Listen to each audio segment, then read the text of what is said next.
Vous êtes en train de suivre Tupac Congo Sport, la quintessence du sport congolais. Tupac Congo Sport, le sport congolais, dans toute sa splendeur.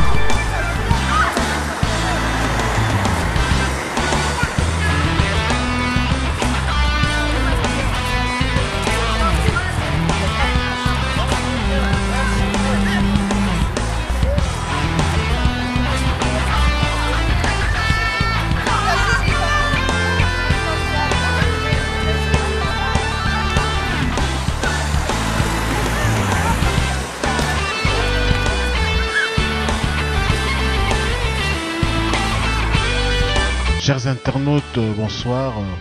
Ravi de vous accueillir sur Tupac Congo Sport, la quintessence du sport congolais.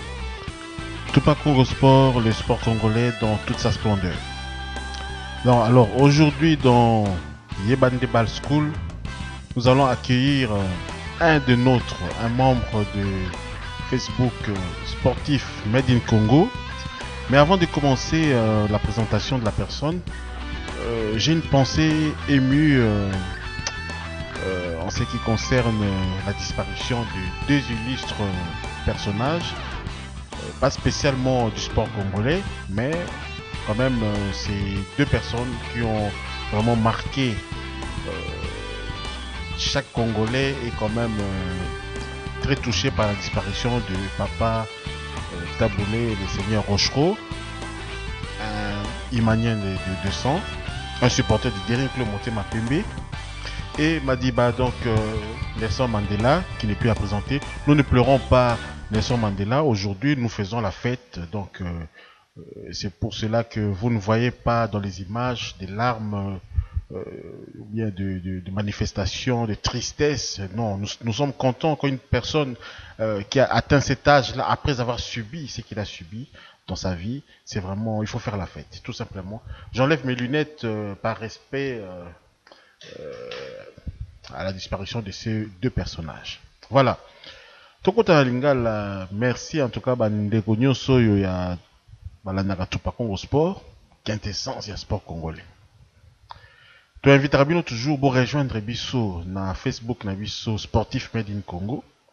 Ici qu'a vraiment tous à rassembler kuna na ba journaliste, na ba supporter, ba joueur, ba dirigeant, il y a ba club na Bisso et même ba étranger, ba ya kawana na Sportif Made in Congo. Ils a Facebook mon créé par ba journaliste justement, un des journalistes Charles Mbouya a invité à Bisso à gauche et à droite et de bouche à oreille. Donc on a chacun apporté contribution pour faire avancer le sport congolais. Pour informer Batou. Vous savez, aujourd'hui, tous on a chance, il y a Internet. Hein, il faut jamais comparer ma génération. Tout le monde va comparer ma génération. Oh, lelo biso boye. Mais non, lelo bino, bozana ba chombo. Lelo bino, bozana Internet. Alors que na époque, ndaya zaki nangote. Ndaya il faut qu'il y ait un entraînement. Il y avait club. Azana moi, empêchement, moko, peut-être santé, zabienté. Mais à kobenga ndengeni. Vous voyez la différence un peu de l'époque et aujourd'hui. Et ça même, à niveau pays, il y a étudiants. Les gens vraiment étudiants, ils sont capables de avoir information sur les nets. Qui est étudiant à l'époque, ils sont ne comparons pas les générations. Alors, Lelo, dans Tupac Congo Sport, la quintessence du sport congolais, basé ici à Bruxelles, El Belgium, nous avons accueilli un de nos frères de Mweneditu, parce que Mweneditu, Katanga, un par-ci par-là, Maroc, c'est un frère, un découvrement à parcourir un peu quand même globe terrestre. Aza la poursuite peut-être, il y a record, il y a Fanfa et Poma Autobenga à tour du monde, l'entraîneur, l'ancien coach du Daring Club, monté en ouais, mais Melabiso Toro quand même l'année passée dans le football congolais. Alors, il s'agit de Serge Kachama, Azali, internaute moko basé à Paris, en France, disons. Azaka Ming en France. Ayaki awa en visite depuis jeudi ou vendredi, quelque chose comme ça. Azo qui quand même les précautions, il y a pour prévenir Moudjahidine et sport congolais qui Azo Koya. Alors, en tant que Moudjahidine et sport congolais, basé de surcroît ici en Belgique, il fallait tout alors c'est comme ça que On s'est donné rendez-vous quelque part parce que Boebi bien étant voyé awa téléphone les autres fonctionnaient. Bah Master tout, il y a Mwenedi tout, il y a Katanga, il y a ceux qui wapi. Baso bengaye, bakutana. Tout kutana tel endroit, ce qui fait que ce n'était pas évident. Vraiment tout ça la disponibilité moro boye ngana ye kaka boye. C'était pas facile. Mais quand même, on était ensemble pendant 2 jours. Et donc, c'est le morceau que je vous propose aujourd'hui. School. On va pas parler vraiment de trop de détails, mais à Kosolola Bino, à Kolobana Bino, va supporter à tout puissant Mazembe, peut-être besoin va préjuger mon boye. Vraiment, il y a qui tout côté vis-à-vis, peut-être un Moudjahidine du sport congolais. Veuillez m'en excuser. Et il va vous parler vraiment comment vous devez prendre les choses. Il faut, on insistera toujours dans le baraquet. Il faut apprendre à être de vrais supporters. Vrais supporters à encaisser à Kabako. Parce que Ngaïne Naza, supporter à Derrick Club Montéma Pembe, j'ai souffert pendant 5 ans. Je me souviens. Dans ma jeunesse, là, vraiment, tant dans une vingtaine d'années, boy, n'a souffert. Je me dis même vingtaine d'années. C'était même avant d'avoir 20 ans. Parce que en 1982, je n'avais pas 20 ans. Et c'était Imano Bazako Benga qui bola bola. On jouait bien, on ne gagnait pas. Les autres partaient en Coupe d'Afrique. Nous proposons, ok, on a Coupe d'Afrique, Vita, Coupe d'Afrique, Mazembe, Coupe d'Afrique, Bilima, Coupe d'Afrique. Imana, beau jeu, beau football. Ils ont des Coupes d'Afrique. Imaginez un peu toutes sortes de colibés qu'on a dû encaisser pendant cette période-là. Mais nous sommes toujours là. Et aujourd'hui, Mazembe, qui est au sommet du football congolais, car même africain. Il y a les Maghrébins qui essayent, nos frères maghrébins, hein, c'est pas méchant, peut-être non.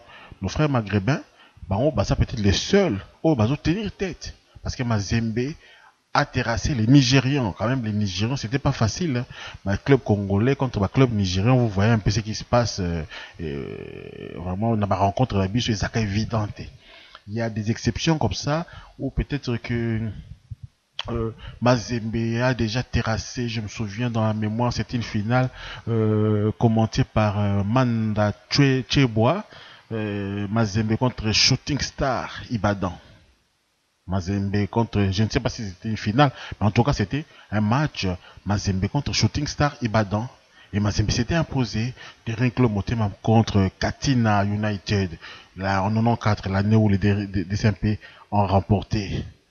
Non, c'est pas Katina United, c'est BCC Lions. Katina United, c'est un club que Sodigraph avait éliminé. Vous voyez, donc il y a des exemples comme ça quand même que des clubs congolais étaient parvenus à prendre les dessus sur des clubs nigérians.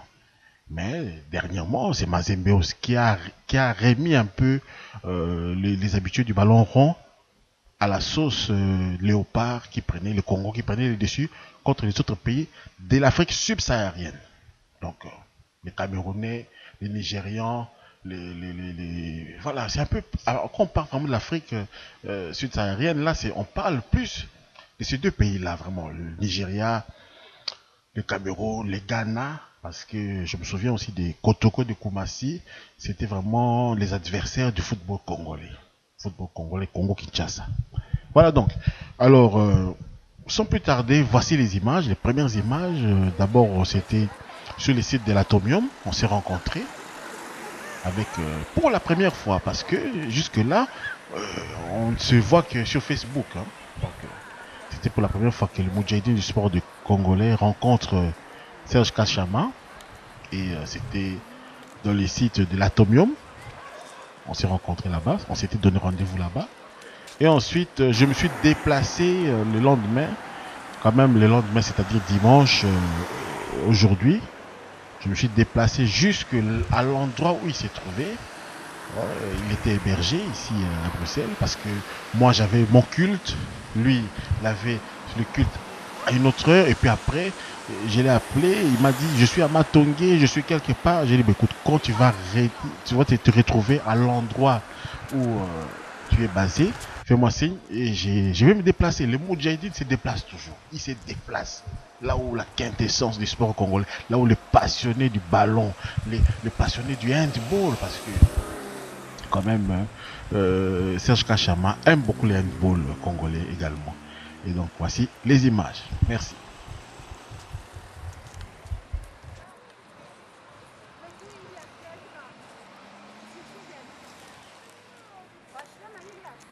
Bien, Kolotuna Ngai le Ponda. Bien, Ngai Tupa Congo Sport. En direct. Il y a un trucage de Vienne. Na moni vraiment. Mais ce que Vienne a eu, quand même, Vienne a moni vraiment et l'obéli vraiment. Non, mais quand on vient le bar, vraiment, na moni vraiment différence, c'est ça vraiment. Ah, Vienne a un blagnement vraiment. Depuis quelle heure je vais comprendre vraiment la mpaye. On a Billy, il filmage depuis moi, il a 23h. Mais je vais comprendre la mpaye, na mboko vraiment ba to ozili sanga kino ba rotika nga vraiment ba correspondance pe l'équipe trop vraiment ta la gara vraiment mpaye zoba vraiment mais na komi car il faut na mon avis na nga vraiment. Toi na molili, tu aurais la confirmation, ba toi mon amant que les a vraiment en Belgique, tout ça devant Atomio. Donc ce que tu poursuivre le filmage en haut, l'endroit quand même éclairage à moi. En tout cas c'est beau vraiment. La minute on a profité car Serge Kataï na Lubumbashi. Michilan de Liga ko tout na vie Roger le coup. Vie Roger mon askaraye tout na vraiment. Franchement ma devant à toi même tout na. Mutuna nga pa ngele. Je regrettais vraiment tout na vie Roger vraiment. Les yeux tout Otika au moins avec les DSMP mariage. Voilà ma solo ya. Club na DSM. Sport Madine Congo. Malgré que on a pas kanda na ngana pesi mboda en direct avec il Fanny Atonga, yo a période petite. Malgré moi yo ça la toujours. L'esprit est bien vraiment. Tout de suite.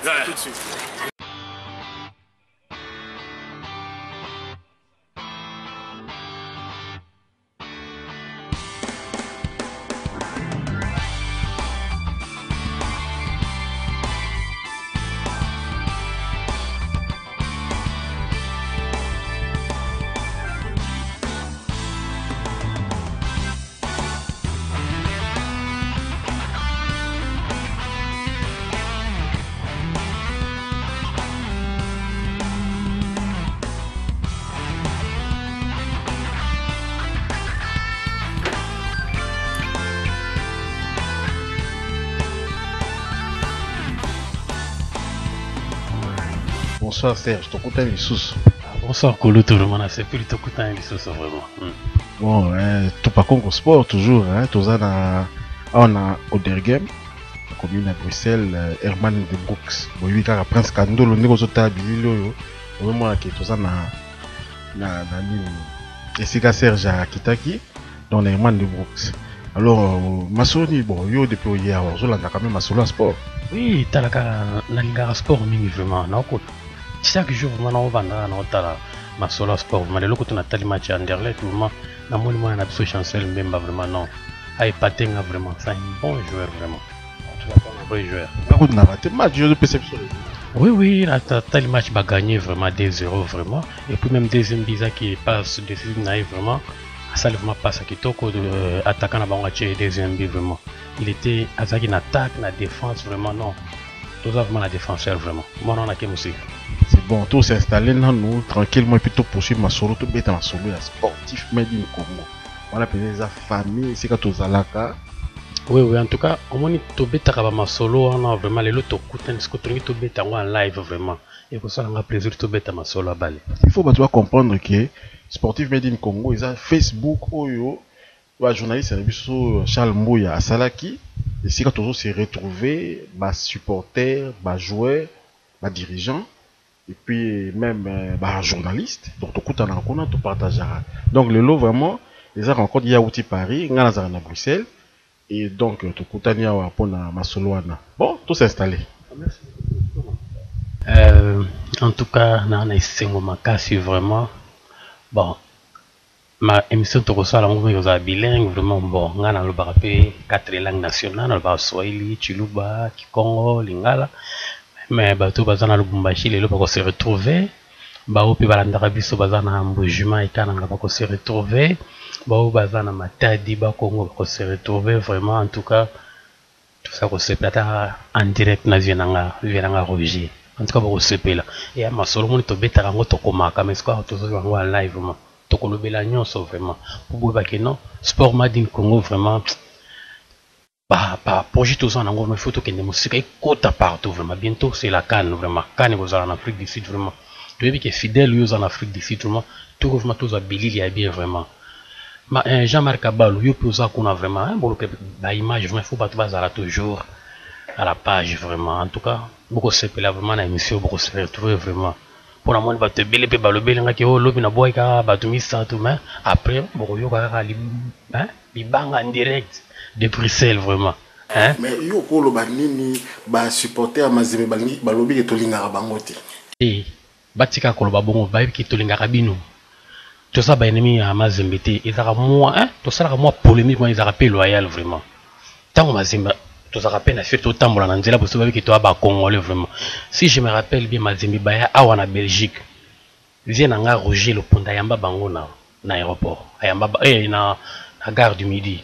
Ba utaka France ba kitaka na France bazui TGV et Thalys ba kititi na Bruxelles via zalaki wana a poser pa film ya ba question zo mo ki non. Wotika ba polémique na ke tolinga kabine za na nga ba polémique ba ambiance mais na motema to biki quand même si les lots en Afrique vraiment Mazembe vraiment la vraiment nga je me rappelle en 2009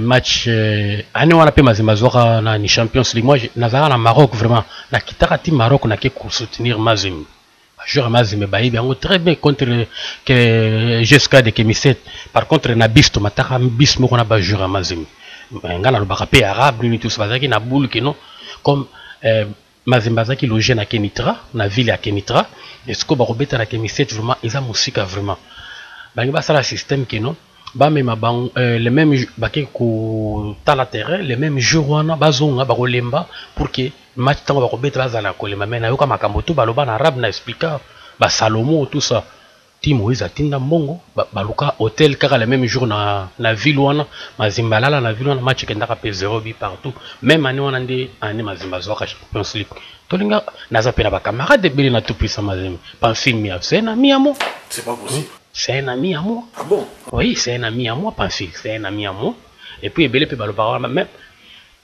ce que le na kiti na Lubumbashi na ko tambola na mutuka il y a pas film yo na kotambola na mutuka kasongo même intendant na bango Saddam c'est un ami à moi tika ba polémique na mais za na ngoka kama tolinga kabino to ina bino poani Madine Congo ils sangisa ba équipe nyonso kutu to soutenir même Léopard d'Olizy mais pourquoi pas te soutenir Mazembe to soutenir des joueurs kaka ntela na je crois bien Niemba et puis gardien oui gardien oui tu vas benga Muyombe gauche azaka gardien à Dragon voilà et puis expliquer bango lisusu banderole ya Tupa Congo Sport franchement ba mona kango te na Tunisie tango match oyo Mazembe betaki wana o dernièrement avion na bango ezo ki retard après ba atterrissage ba makambo tu ba mona ka wana tango ba commencer sur le terrain Tupa Congo ezala sur place oui na Maghreb tout ça Tupa Congo eza partout vraiment tous soutenir sport Congo eza qui foot basket handball sport nyonso vraiment biso na bi tous ça na souci wana vraiment bolongola na mito na bino kino tolingaka bino te tozolinga nde sport ekende liboso vraiment tala kaka na kiti na Bruxelles via Lukinga na bengi via kiti vraiment sentiment nga naza nango na ebite ya bandeko nanga na ebite vraiment tout ça vraiment bon moko vraiment donc c'est pour vous dire que donc même ceux qui besoin de moko boba attaque tout ça la nani na sportif made in Congo et ça la nango ka pona ambiance d'abord Sergio Ndeozawana vous avez club bien oui Rwanda avec club T on a la oui. Donc Tupa Congo des gens les fondateurs Azaïmanie donc tout ça match à Mazembe na motema to souhaiter Mazembe a gagné match en finale la polémique na biso to sala kawana ezalaka nango parce que la championnat local voilà polémique ezalinga naza avec les biens ceux qui par exemple Mazembe zobeta contre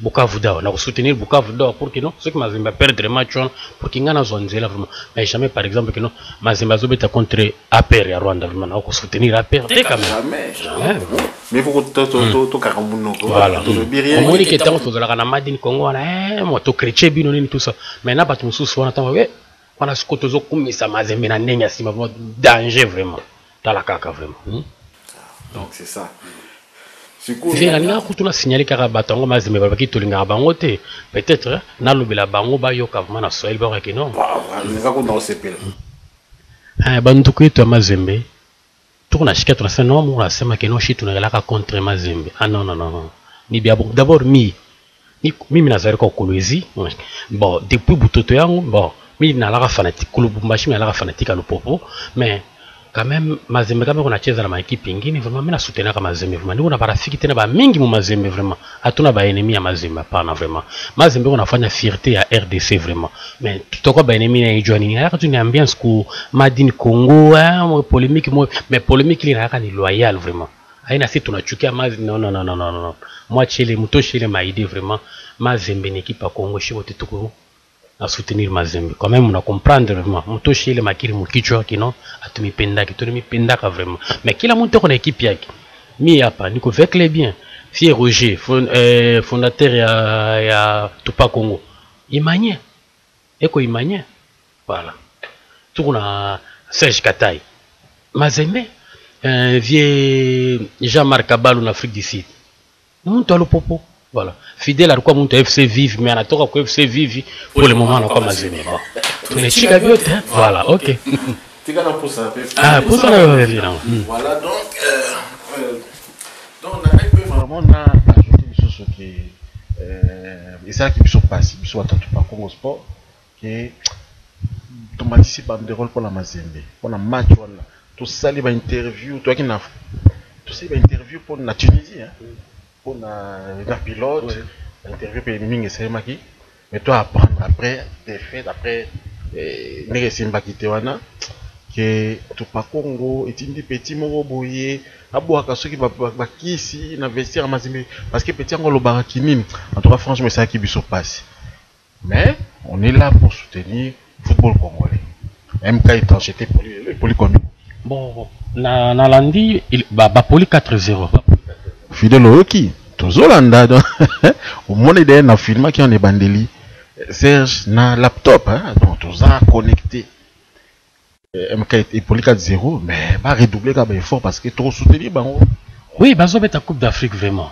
to soutenir bango vraiment musala na biso yango na soutenir ba équipe congolaise o ils na championnat international il faut tout soutenir bango MK vraiment mais il faut vraiment ba ceux qui te tiki bango vraiment na ba résultat boy vraiment et ko ba fiasco mais souci na biso to tindika bango vraiment ba miso ezala pour que sport ekende liboso vraiment en tout cas souci na biso yango na vraiment ce comment ni souci via dans nango pour na sport na biso na vivre yango en live vraiment non dans la vie auti musika vraiment car rapport hein vraiment auti musika vraiment pour que tout ça la émission na image bani Florida là en tout cas Pinto na biso à Léopard Foot na lobaki yango MK est acheté pour la qui 7-0 dans Lubumbashi le va pour les 4 donc bah ça en progrès pas progresser oui Isaac 7 et qui 4 peut-être au match retour que ça le on a beau peut-être l'MB par tout ça 1-0 peut bango peut gagner vraiment donc le coup la paix peut-être par manque de moyens bah ça peut être un match il y a haut niveau T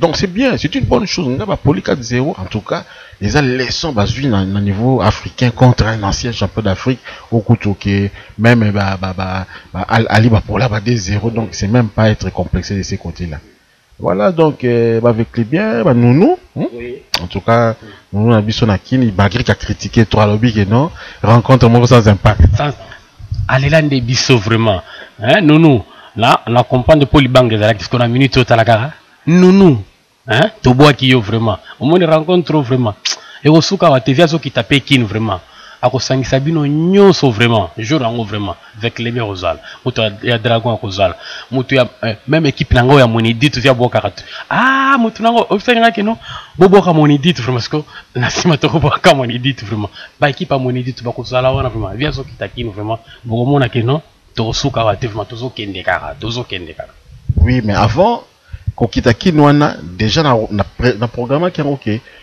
tout pas qu'on sport Elkin il fallait réunir bango nous ba Florida la banal ba master mususu ali pas foot au sali penza neti moi kora mikoza mo boye avant chanwana avant chane betama biso parce que tout yebi ba journaliste vous allez parmi biso ba journaliste bolanda rapé ba dirigeant ya fait kofa bo kota rapé wana to yebi yango il y a des joueurs en tout cas toi on a besoin tant ta combo moko Alfred Ferrouza c'est là quand même Alfred au sepela papa obike tala kara vraiment les lots vraiment tokoloba nyonso vraiment hein mutunanga Alfred boko sepela vraiment hein papi ngele na comprendre yo nazo boka yo trop papi mobamba ko silikate na Turquie pe yo pe aussi ayo vraiment via zo qui taper Turquie vraiment comme ça vraiment qu'on appelle il faut to vendre ça solo vraiment kaka maître Freddy Poiti vraiment oyo azali avocat na biso ya baro ya mouvement de jeunes mbokanistes convaincus yo za membre ya parti nini bon ngana na côté na membre mo côté nazama na parti mo côté nazama membre parti mo côté mais natalaka bon na lingaki na sala parti nanga vraiment pour soutenir boka mote pour soutenir joueur nanga boyebi ki na lela nanga ilunga kayanda est-ce que na nga oluka nde bato mususu to sangana pour te soutenir ilunga kayanda vraiment talaka nini boy ya oui azara siko na Don Bosco parce ali passa boy ali passa voilà Valbuena na biso vraiment ye wana vraiment mais il paraît ça na moins de 10 ans oui bazara ba mapasa mais bazara ba mapasa mais wana balobaka ki azali soki auti kobala kutukala mingi te mais nayebi te soki makambo azoloba ya mwana 10 ans wana nayebi te il paraît ye aza joueur de moins de 19 ans mais aza na moins de 10 ans eloko wana elekelanga omema biloko wana vraiment laka mwa kutu vraiment ke batie na ba moins de 19 ans mais aza mokolo bakozala age moko vraiment na bon mokolo to bakozala différence ye na tambidi la 10 ans mais tala kaka siko na taille na ye wana yango bakitisaki ba age na ye wake non abeta na ba moins de 19 ans. Bon, ils ont juste une parenthèse, c'est de l'humour, juste pas pour créer un peu ambiance. Mais nous allons poursuivre donc dès qu'à Torobaki, la sportive Bedin Congo en gros, donc tout le monde peut participer. Donc tout le monde apporter contribution à eux, de façon que sport disons, parce que sport. Tout le monde a le football, hein.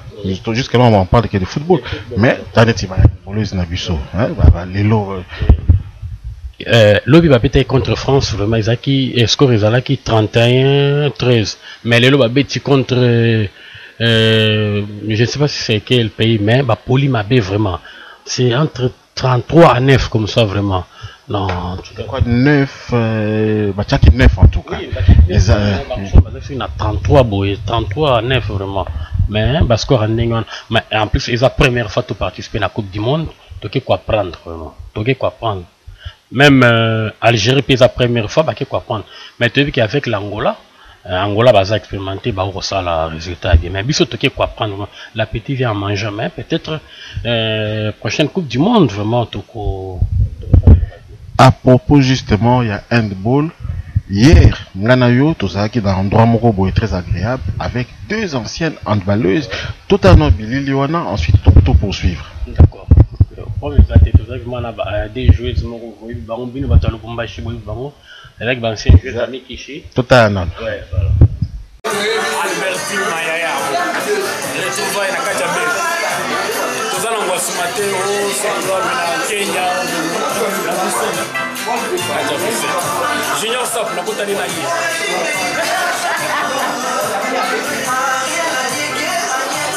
Mabelo Junior Stop ouais. C'est le tien du trône. Ah, le tien du trône, Bozo Zanga. Ah, fidèle, Bozo Zanga. Place na bible yango. Ah, ridi wa bena na mboka na bino bomona na te, kimino de mukwata. Aïe aïe aïe. Bokangi na ba fond vraiment. Ça la rien mais. Tout le monde en a kaka.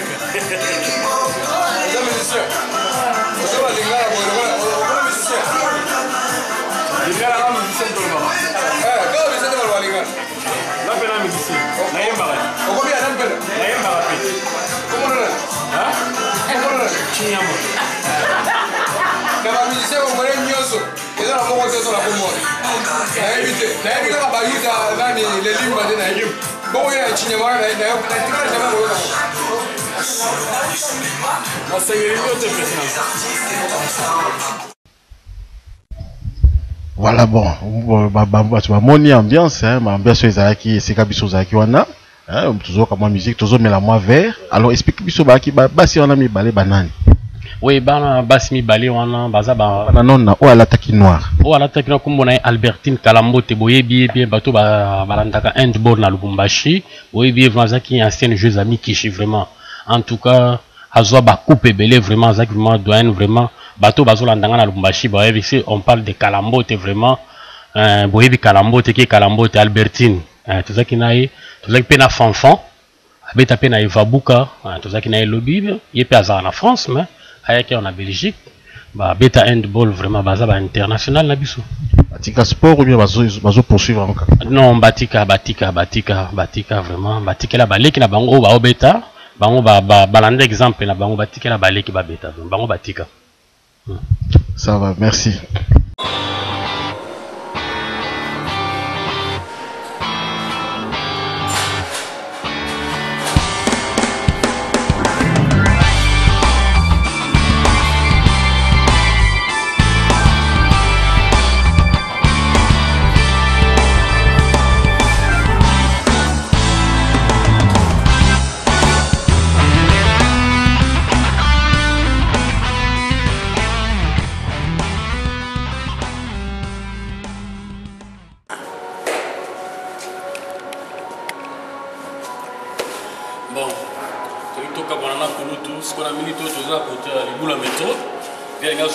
Zonga, et on se retrouve tout plus les asuka, on a lobby dans très dans en France, vraiment on a l'équipe vraiment moment plutôt en présence à grand frère vraiment.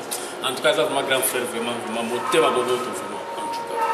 Et on a tout profiter moi salam on a mani tout bazali la Madine Congo vraiment tout beau ça. Mabanga se coupe pas toi. Ouais, bande konanga Madine Congo tima boza ebele. Bao bakoyoka, bakoyoka comme on va te même prochainement bakoyoka. Bon na bandi la pile tunanga malgré tout kutana était na Bruxelles là.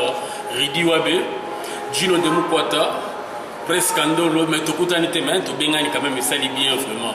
Là profiter mutunanga en Afrique du Sud, yemo royeli, Rugambi Sambuni, vraiment mutunanga fidèle. Enzo Kadi Mawetu. Patient Enzo Kadi Mawetu, Kadi Mutoka Wetu. Hein? Tobenga rayo toujours, ayo mogoye, Mutoka Wetu vraiment. Chris Kabo. Funguru mais toujours. Danger. Petit nanga, zonga mouvement, tolela yo, Charis Mavinga petit, tolela yo kona zonga. Ritkai, zope yo. Bon, Fanny Atonga, talaka malgré yo yebit, petit nanga motem. Zope yo. Jean-Marc, Wanetu, quoi Afrique du Sud. Didio tout je banjo jais. Ngele mwane to anga teje bakabidis. Tana obwa ke na chiuba pour que sala moi bogar quoi. Voilà. René Ochudi. Petit nanga René Ochudi, unapenda njo Bukari sana unakura ngara Bukari munene vraiment. Petit nanga na Goma. Etiche Kabongo, génération 2008, on la génération 2008, génération 2011. Petit aussi du Taka na Goma, aussi du Bala à 1000 km, petit nanga à Bruxelles vraiment. Petit nanga, expédie qui a l'eau vraiment. Dans la Grand Lac vraiment, tous les lacs ont mal, la limité, tout ça là, Bakamoto pour quitter l'Afrique du Sud pour la chaîne vraiment. Vous avez parlé de quoi? La chaîne, Mailoche. En tout cas, Mailoche.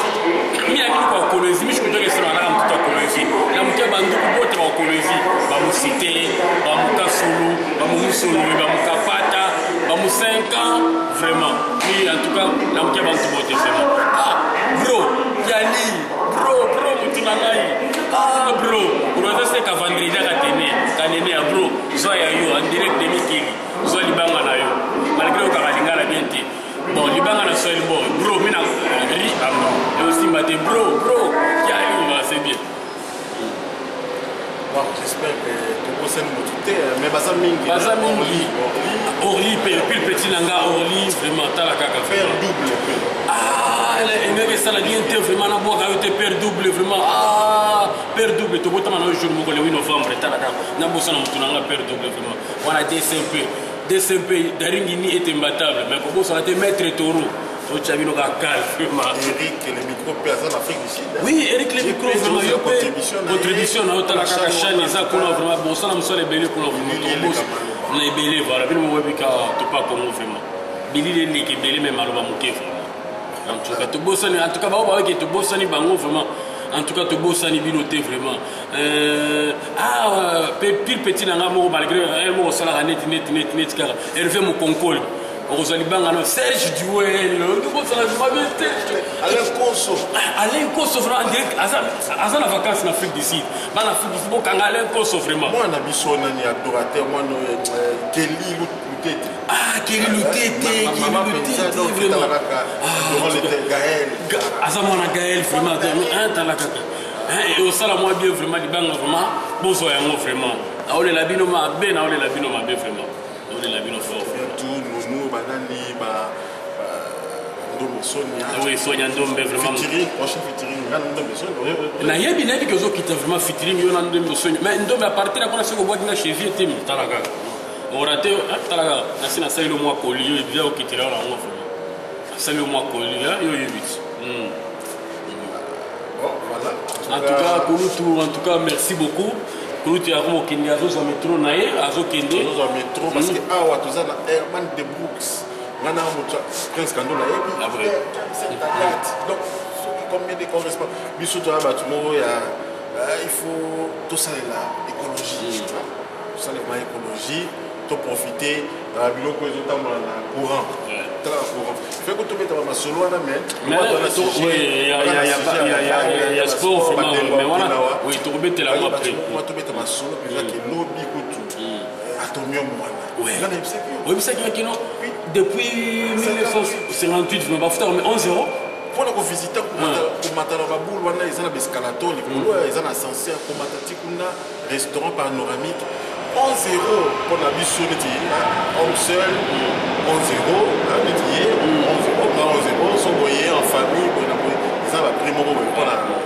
Et là, le moto au salon, on a échangé, vraiment, ça fait un bon délai. Ça n'a pas de l'eau, pas vraiment. Ça n'a pétrole, ça n'a pas de à table lobby, la pia qui nous sauve. La richesse spéciale, tu ne peux pas gagner un loto, les lots, gagner un loto, bon, tu es qui est, ce qu'on dit dilapidé. Mais bah, richesse là-bas. Et tout le monde a ils ont tous les jours. On a qui nombre de touristes dans l'accès filmage de la banane dès le départ, les temps dans la zako de la yaya. La banane a moi vraiment tiré dans le tout. Tu vas soya 116 touristes, bazokota 11 par jour il me semble combien. Bateau va Bruxelles, na abattoir wana, parking ou abattoir, le vendredi, le samedi, le dimanche. Vous combien coûte ça? 2,80 € pour regarder voiture. Et le parking on est côté sera sur autant les cas nombre de voitures pour yo le même alors on est wana ils ont un pétrole té sur côté bon donc on est tout le campé et vraiment le bloc on a sur les côté bon et côté à peine à caisse à l'état évidemment tout on appelle la vie Blaise Kaniki on lui sait que non Blaise à tout ça qui n'est pas ya m'a dit oh petit Blaise ça vraiment petit frère na père na père na il va tout ça amène une conne vous avez un ami petit Blaise Kaniki petit Blaise Kaniki deux photos mon et voilà la petite photo là et des bagues vraiment moi la petit frère na vraiment petit frère na moi la père petit la photo là même m'a dit à se plaire qu'il n'a monté vraiment petit frère on la photo na ma trop vraiment n'est-ce pas bien na made in Congo avatar ya boy vraiment il faut il la petite n'a pas vraiment. En tout cas, parce que Félix P. Félix. Félix. Oui, en tout cas, ça paye à eux vraiment.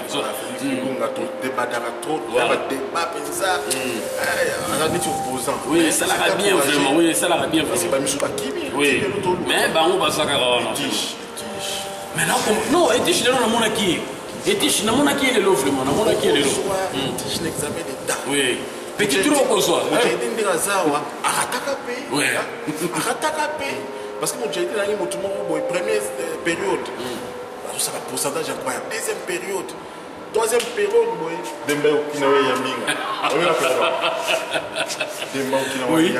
la troisième période, quatrième période, c'est quoi période où il y a les 2 juillet, la foire, on a donc 36%. Donc ça, c'est quoi? Bon, je suis passé examen dans la période où on a la baisse. Vraiment, petit là, vraiment. Et t-shirt trésor cabo, mon petit. Et aussi, vraiment. Mais selon l'année, on a un shérif, on a un mouvement. On a petit nabiso, on a un Congo Zela. Et Caris, parce que ça, Caris, ah, ils ont des Caris, hein. Caris. Oui, Caris. Ah, d'accord, tout petit là. C'est bien, ok. Dans l'émission avec Dizoïso, donc émission. 10 heures, Nicolas Soso, Nicolas Losso. Nous avons une série sur les gâteaux. Oui. Ça, on a une émission semaine prochaine. Ah, d'accord. On a annoncé Nini, on a annoncé Tupac Congo Sport. Si tu as Tupac Congo Sport, c'est quoi? Tu as démarré en haut. ma design déjà tout ça d'ici fin du mois de décembre tout pas qu'on sport comme vraiment site et là sur blog et là sur la ligne et comme site et là sur page sur Facebook page aux alaka mais tout ça là vraiment site parce que tu vas insister au ça la site on va bannir donc concurrencer mon touté les akaki contribution à la mission sport tout le monde peut venir donc on tient pas lien les autres tinda lien na bis donc lien les autres tinda la site là ba tout sous les attaques égoïsme non on a tient mal lien ya motema ko funga maka donc on a besoin de site na le stade wana